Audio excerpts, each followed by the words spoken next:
I've always, as a writer, I think it's because I'm shallow. I sit down and I never not write 10 pages. I just write it, and I think what great training in TV also was just keep going, fix it later. You have to have something for Friday night.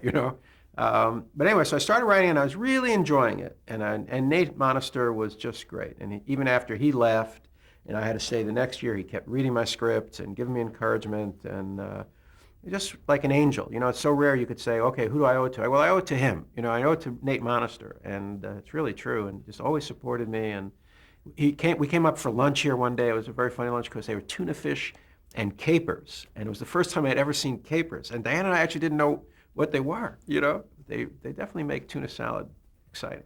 But so I start writing and sending the stuff up to Jim. And now he starts circulating the stuff. And he's getting actually nice responses. I mean, no one's ready to buy anything, but they're saying, well, send me whatever he does next and that. And Jim was great too, just always encouraging. And Diana graduates. I have one story. So I'm now have to graduate college. Fine. I've been in college for 13 years, okay? 5 presidents have sat in the Oval Office. I mean, it's really been a while. And then at the end of all this, they tell me I'm short 1 unit of biology. And I go, this isn't possible. I go, yes, you're short 1 unit of biology. And I go to the head of the biology department, a guy named Claude Merzbacher. And I said to him, look, I'm 31. I love biology as much as the next guy. I got to get out of here. My wife's got her assistant, she's in the PhD program. Just give me a unit, I'm going to be a writer. Just give me a unit of biology. And he said, okay. He said, but I have 3 conditions. He said, 1, you have to go out in the backyard tonight and write me a paper about what you see in here. 2, if you ever have biologists or scientists in anything that you write, you have to treat them kindly. And 3rd, if you ever win an award and you're making a speech, you have to give the audience 1 scientific fact. 3 years later, I win the Writers Guild Award for an episode of MASH. I am thrilled to be able to thank Nate Monster in person, who is present at the evening. And I begin my talk by saying, ladies and gentlemen, photosynthesis is a process by which, which I don't even remember anymore. And I felt, we're even now, So Diana gets accepted to the PhD program at USC, and I come up here to see whether, in fact, we can, whether I can do this, whether I can do it. I felt I could do it, I mean, I'd read a lot of scripts, and obviously there were people I would never be as good as, Jim Brooks and Ed Weinberger and that group. But I could see that I was getting some sense of it, and I really liked writing. It was never not exciting for me to sit down and write. And so I wrote something about time that I had spent when I was volunteering at the Free Clinic in Berkeley, and it was called Free Clinic, actually. And it got over to a group called Nickel, Ross, and West. And they were doing a show called The Dumplings with James Coco and Geraldine Brooks. It was a Norman Lear show. And unbeknownst to me, Mimi West, Bernie's wife, was one of the founders of the LA Free Clinic. And so he was really predisposed to like it. And they brought me in to pitch ideas. There's 2 funny things about it. One is that they're what you call a 3-person problem-solving group, Nickel, Ross, and West. Diana, who's getting her PhD in communication, one of her subspecialties is 3-people communication problem-solving groups. And she said, here's what you have to do, because evidently all 3-person problem-solving groups operate the same way. And so in the meeting, there will be moments in the meeting when they're more available to your best ideas. So Diana sets me up. The first idea, you have to set your credibility, but people don't want to buy the first idea. So you really don't want your best idea. You have but a really good idea that sets your credibility. Then there's 1 or 2. And I think the numbers were like 4 and 7, where they're ready to go, And so that was the first part that was interesting. The second thing is, they all operate this way. What Diana coined this phrase, in layman's terms, the heart, the blood, and the mind. So the first one, if I give an idea, Bernie was the heart. Whatever idea I pitched, he loved it. This is great. I love this idea, just enveloping me with warmth and affection. And then Mickey was the blood, Well, he gets the idea pumping, and changes yeah, it's a good idea, but we could add this, and what if this character did that, and he does that. And then Don was the mind, and he'd go, What else you got? You know, and so really it's clear that the only guy who was going to make the decision was Don Nickel. But Bernie and Mickey would do everything up to that. And everything was exactly that way. And then at the end of it, they bought my fourth idea and my seventh. Yeah. So it was exactly as Diana had predicted. I felt I had such an advantage over these guys, you know? And that was the first sale. As a joke, this is true. As a joke, I said, when do you need it in? They said, this is a Friday, they said, we need to see it on Monday. Well, I didn't know they were kidding. So I went home that weekend and wrote the script. In fact, we had company over, friends of ours coming from New Mexico. And I had a typewriter in the bathroom. And I would say, excuse me, because I didn't want to hurt their feelings. They'd come all the way, but I had to get the script done on Monday. I would go in and type in the bathroom, 3-4 pages at a time, and I finished the script. I come in on Monday, and I give them the script, and they were so shocked, and I think they felt so guilty that they said, well, they're going to read it there, And they read it, and they liked it, and they said, you don't need to do a second draft, and get on to the next idea. So I write the next idea, and they liked that, and then they wanted to hire me on staff. One small thing, there was no money. It was not a paying staff position, So Jim Preminger was saying, well, I don't want you to do that. And I said, Jim, look, this is either one of two things. Either this is the beginning of a long career, in which case I'll have a great story to tell one day, or it's the end of my career, in which case, what's the difference, But I think I was also more comfortable because there was no money involved, so the pressure was off. It was like the old barter system. So I felt like, in my mind, they gave me a fellowship. I had a fellowship to study comedy writing. And those guys are great. And they put me on a desk in the hall, and I would write. They give me a scene to punch up or whatever, just an attitude, whatever. It was really, I was obviously not vital. I was just doing some stuff. And it was great. But what happened was they weren't putting my stuff in the finished script, and they were rewriting my stuff. Which even then, it was very hard for me.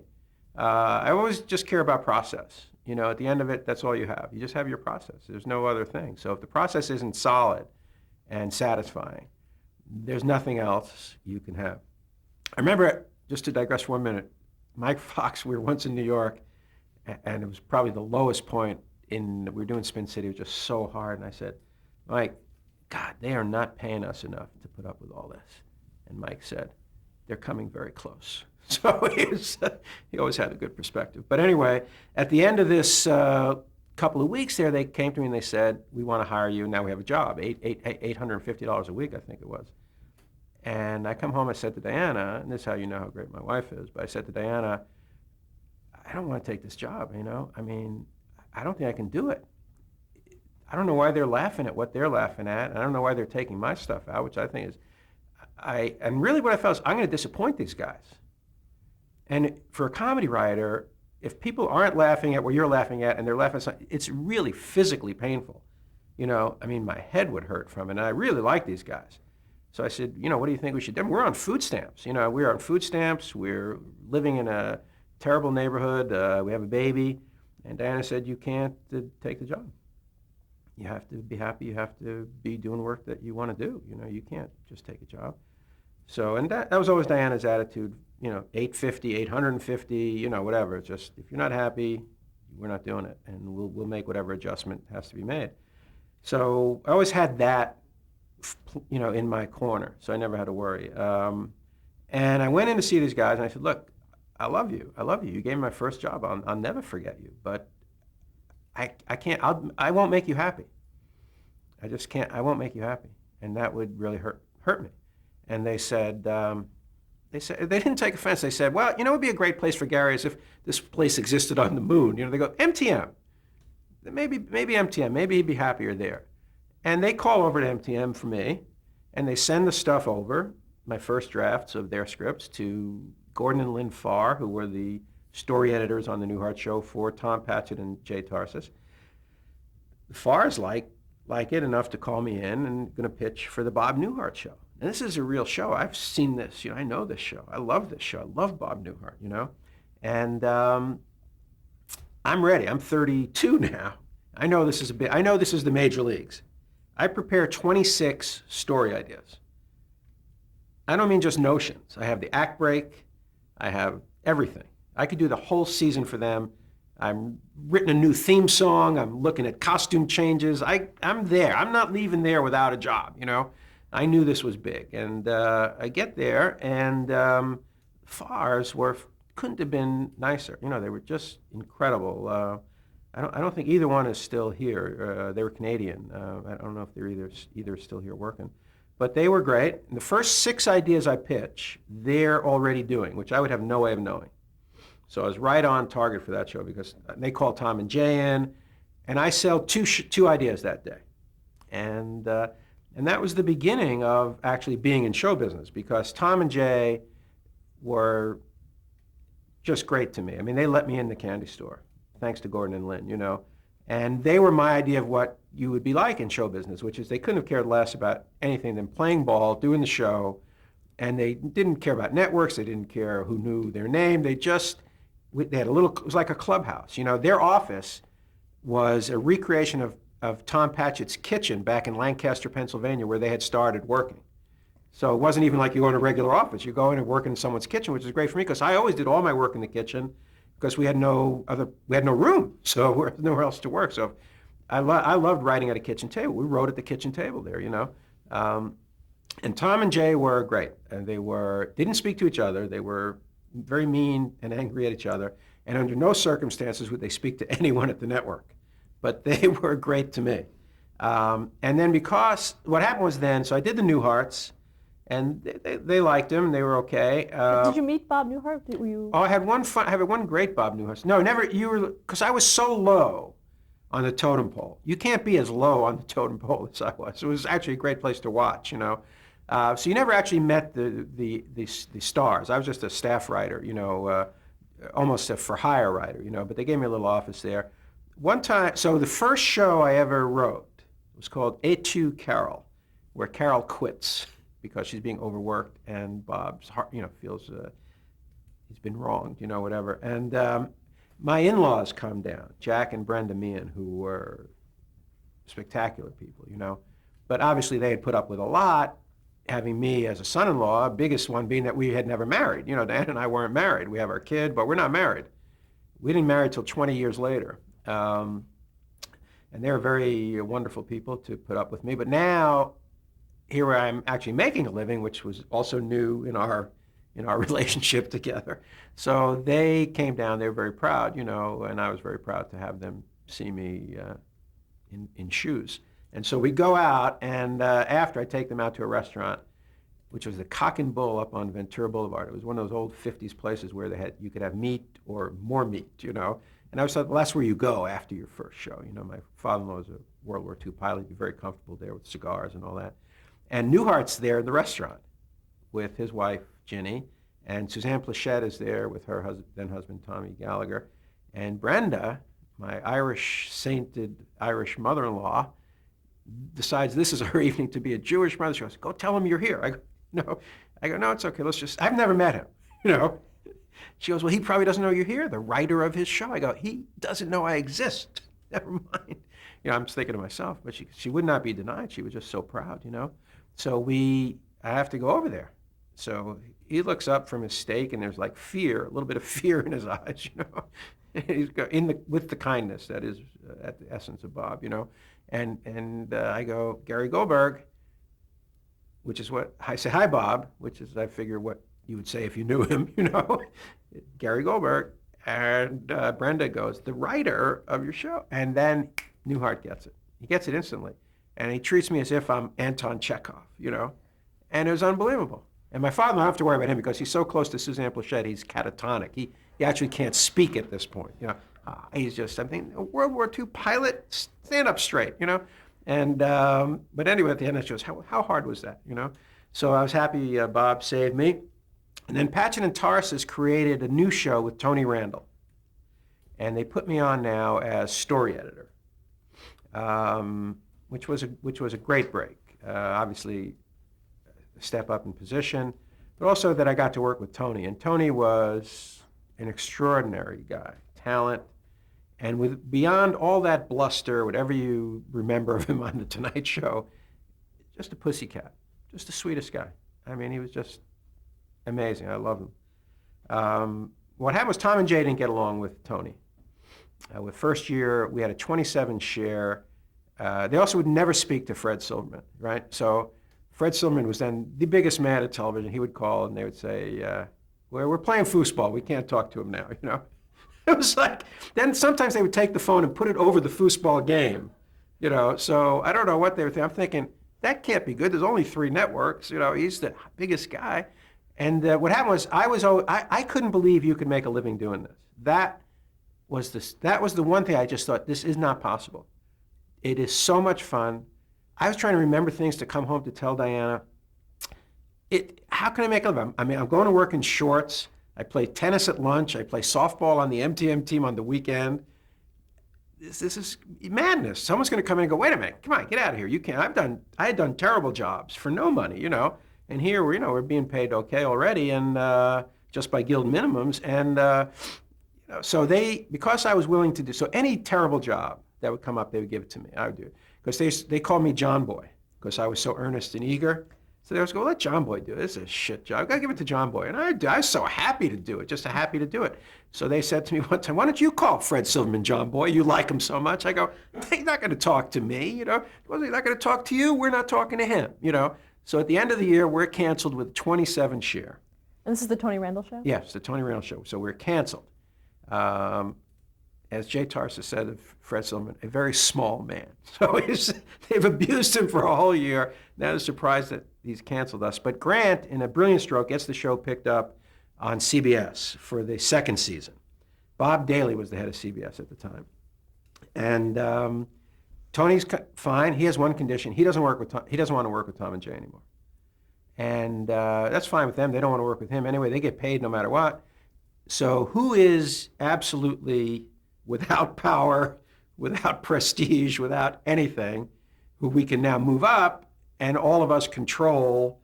Me, you know. And I had a cohort at that time, Hugh Wilson, who went on to do Police Academy, WKRP in Cincinnati. It was our first job. We weren't partners, but we were colleagues there, you know. So because we are the lowest people probably in show business, we now get moved up, and we're producing the Tony Randall Show. Because everyone thinks they're just going to do whatever they want, and we're going to be the Nouriel Maliki of producing. You know, they're just going to tell us what to do. But Hugh and I were not stupid. Maybe we were, but we were smart in this one area, which is, okay, you can call us whatever you want, say whatever you want, pay us whatever you want. No one else can come on the set. It's either our show, again, just trying to protect the process, you know, and it's just our show or we won't do it. I don't care any about the outside trappings of it, but I'm not going to do a show where then someone else can say, here's what you got to do. It's either our show or it's not our show. And everybody went along with it, you know. And we went to Tony and we said, look, Tony, we have no business producing the show, really. We know who you are. You're Tony Randall. We know who we are. You know, he was running a plant store in Gardena last year. You know, we're here, but this is it. We're all you have. But if you give us your trust, we'll kill ourselves for you, you know. And Tony, his eyes welled up, you know. He just said, boys, he always called us boys. He goes, boys, we're in this together. And he never went against that. He was a riot, Tony. I mean, he was I'm not saying he was a picnic, you know, but in the public sphere, he would never go against us. He would always say, and then and the director was, well, that's what the boys want. He goes, well, if that's what the boys want, I'm overruled, you know. But then he would come back, and he was great, Tony, because the name of the show, of course, was the Tony Randall Show. And we had to be arguing different discussions. He goes, wait, what's the name of this show? He goes, oh, look, it's the Tony Randall Show. He goes, surely I should have something to say, you know. He would show you, it's the Tony Randall Show, you know. And he played a character, Judge Walter Franklin.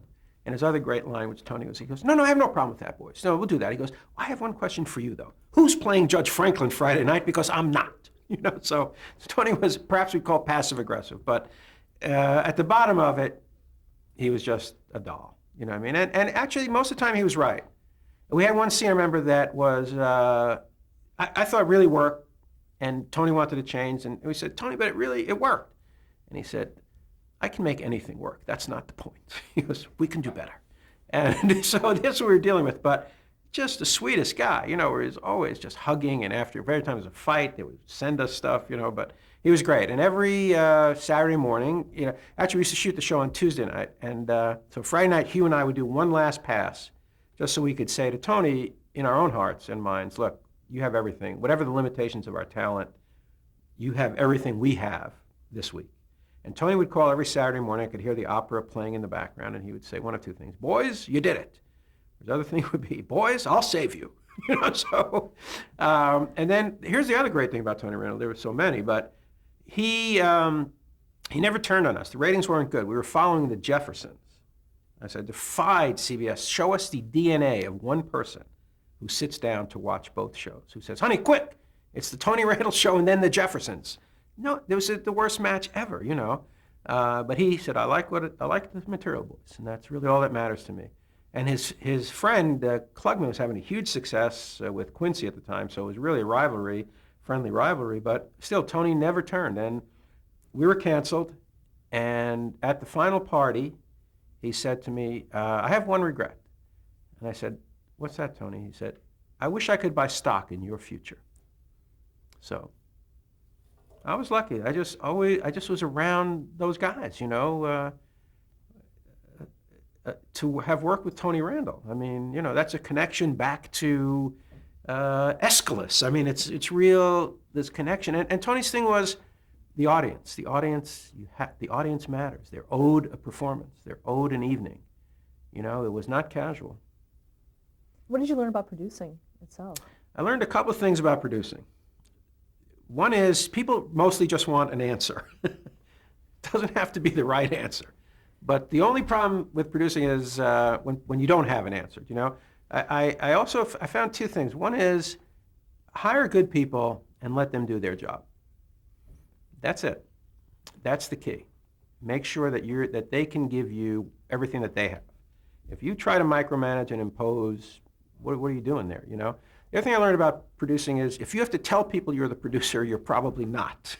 So just do what you have to do. I mean, it's very weak to fall back on. Hey, I'm the producer. I mean, everyone should know that and be pleased with that. It's really a hard job. It's a hard job, and I think you come last. I think that was the other thing that was a surprise to me, was on Family Ties, I came last, which is really where I belonged. Nobody wanted to hear about I was there to solve everyone else's problems. Nobody wanted to hear about if I was tired or whatever. And I think it's really about coaching. It's really about coaching. Everyone's different. You have to bring people. You have one goal in the television world. There's one goal, which is be good when the cameras are rolling. If you're good any other time, it's meaningless. So it's pointless to try to force actors into anything too soon before the cameras are there. To prove that you can get actors to act too soon. It's pointless. That's why I never like to have run-throughs for a network. We have the whole key to success in half-hour television is rehearsal and rewrite, and it's a process of exploration and discovery. It has to be until the final decisions are made. So if you're judging early on, you're making a terrible mistake, and that's why I never like network people there at a reading. I don't like them there. We didn't have network run-throughs. They're useless. They're pointless. Did you have to fight not to have them? No, not really. I was fortunate, just in a fortunate time. Grant was at NBC. This is what Family Ties now. Grant was at NBC. Brandon was there. The studio was supportive. It makes no sense. I mean, I'm there with a very talented group of writers and producers, 24 hours a day, 7 days a week. I say to Brandon, you're doing 80 shows. What are the chances you're going to come in here like a triage, and you're going to see, in 5 minutes, you'll see something that we've missed. You're going to see stuff that we've already decided and discarded, or you're going to see things that aren't right. It just makes no sense. I don't see the value of it. And also you have actors, you're forcing actors to perform too early, and then actors maybe can't do it again. If you ask a thoroughbred to run on Tuesday, they can't run again on Friday. I only need them to run on Friday. You have to have the confidence along the way to believe that they'll be there. But it's all about exploration and discovery. Everything has to be open. I always felt that actors, the biggest mistake an actor can make is to say right away, well, I wouldn't do that. My character wouldn't do that. I'd like to have a nickel for every time I was dragged out of a bar or a girl's house or something. My character would not do that, you know. I wouldn't say that. You know, I mean, yes, you would. And ultimately, you may decide you won't. But if you decide too early, all you're doing is putting a ceiling on what you can accomplish in the scene. And I think that for writers, too, you have to be very open to what actors have to say. And I think that was very exciting, to see actors make your work better, to see actors care enough to come to you and say, Garrett, that you know, it's just so, I can't, why would I? And I can go here, but, you know, it was a thrilling combination, especially with Mike, you know, because Mike is a genius. And so he didn't like to do it till Friday night in front of the audience. But he would go, I got it, don't, I got it, you know. Or as I would say to him, stay with that one more day. Because he knew, every actor knew, they would never say a word on our stage they didn't want to say. They never would. But they could never say to me, I won't say that word, you know, I won't say that line. It's right in the middle there is a great space to meet, you know. But so we would have a run through. We'd all sit around the kitchen table, and I would go page by page, line by line with every actor to say, what is it? Where are you hung up? Here's what I thought here's what we were trying to do. Here's what I thought we accomplished. Here's where I think we let you down as writers. What do I need to look at? We're going back to rewrite now. What do I need to look at, you know? And so everyone has their chance to speak and say what it is. And then Thursday morning when the cameras come in and the money is now rolling, the actor's task changes from exploration and discovery to make it work. So you have to have actors who can make that pivot, because you can't still be there on Thursday talking about it. It's too late. Everyone's had their say. One person gets to decide. That was me. I thank everybody for their input, but you know what? I have next week's show to write, last week's show to edit. We can't still be there, you know, unless sometimes, you know, Mike could handle late-minute changes. You could give him a new script as he was walking to the set, and he would say, if it's well written, it would go right in there. So Mike, sometimes you could do it. If I would remember too late how to solve it, or finally get the idea Friday morning, sometimes I would, you know, I go Friday morning, I got it. And this was stuff that, you know, that we redirect, reblock it, read it, whatever. They could do it. But really, you needed actors who were willing to just move on, you know. Let's go back a little bit to Lou Grant. Was that done yeah. after Tony No. Randall? Or? Yes, Lou Grant. When Tony Randall was canceled, Grant, we were trying to figure out some way I could stay at MTM because, you know, I loved MTM. I loved Grant. What was so great about it for you? Well, everybody was really smart and funny. They were collegial in the sense that they would read your material and help you. So people would duck in. People read other scripts of different people. It was like a great small college, really like a men's college, because there were very few women there. Pat and Gloria and Charlotte Brown, and of course Lynn Farr. So, but there was just a respect for talent, respect for actors, respect for writers, a real respect for the process. I never understood that there was such a thing as a writer for hire until I went from MTM to Paramount, because I only thought writers worked on shows they were passionately in love with, or they didn't work. I didn't understand that someone would get hired just to be on a show. And I got to Paramount, we were sitting there and I was talking to the guy who had come up, he was working on the show called Here's Boomer. And I said to him, oh, that's the show with the talking dog. He goes, the dog doesn't talk. You hear his thoughts. It's a whole different thing. And whoa, okay, a little defensive about being put on the Boomer show. So I didn't realize that there was that aspect to it. And Grant always expected your best work. And he really only cared about that. It was all about process. The first run-through that Hugh Wilson and I were, where we were the producers, we were waiting for Grant to come down. And finally we called and said, Grant, and he goes, oh, did you want me to come down? And we go, well, you know, he goes, no, you're going to be there. Hugh's there. Well, just let me know after and tell me how it went. And then he said, and listen, you never hold a run-through for me. So there was never anybody above the work. The work is what mattered. When we did Family Ties, that was our thing. We started that show at 7:15. If you weren't in the audience at 7:15, we pulled the tape on your seat. whether you were Gary Nardino or Frank Mancuso, we're doing a show, we're here to work. We never had anyone on the floor, no agents, no managers, no studio people, no network people. That's where we work. You know what? It really matters to us, and it's not a party for us. We're focused on what we're doing here. And, when that started to change, I still... Okay, we do have to Oh, stop. okay.